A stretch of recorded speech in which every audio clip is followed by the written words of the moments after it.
Sinagip ang ilang pamilya nga naipit sa baha kasunod ng pag-apaw ng ilog sa Abra de Ilog, Occidental Mindoro. Sa gitna ng dilim at malakas na ulan, pahirapan ang paglikas sa mga residenteng naipit sa abot bewang na baha sa Sitio Alatin sa Barangay Tibag. Sa bayan naman ng Paluan, nagsagawa ng forced evacuation sa mga residenteng nakatira sa flood-prone areas at mabababang lugar. Sa gitna yan ng banta ng pagbaha dahil sa ulang dala ng habagat. Binahari ng ilang bahagi ng Sablayan. Patuloy ang monitoring ng mga LGU sa epekto ng hanging habagat sa probinsya. Matinding baha rin ang naranasan sa ilang lugar sa Iloilo City kasunod ng magdamagang pag-ulan. Sa Barangay Taft North sa Mandurriao, abot dibdib na baha ang naralasa sa ilang bahay.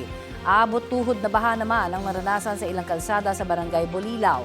Ilang bahay rin ang pinasok ng baha.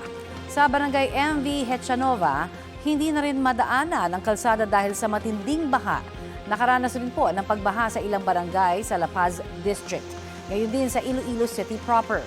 Dahil dyan, nagsagawa ng preemptive evacuation sa ilang lugar sa Iloilo City. Ayon sa Pag-asa, hanging habagat din ang nagdudulot ng pag-ulan sa Iloilo City. Update tayo sa La Trinidad, Benguet. May ulat on the spot si Sandy Salvacio ng GMA Regional TV. Sandy?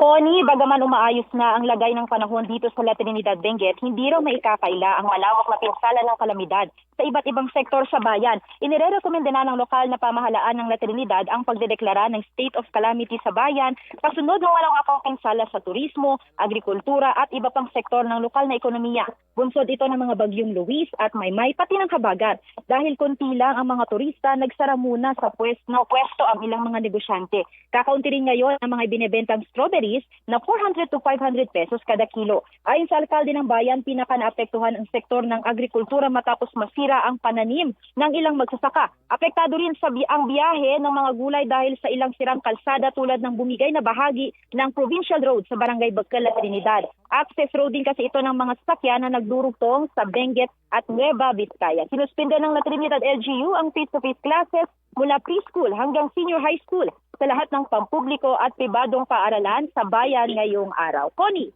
Maraming salamat, Sandy Salvacio.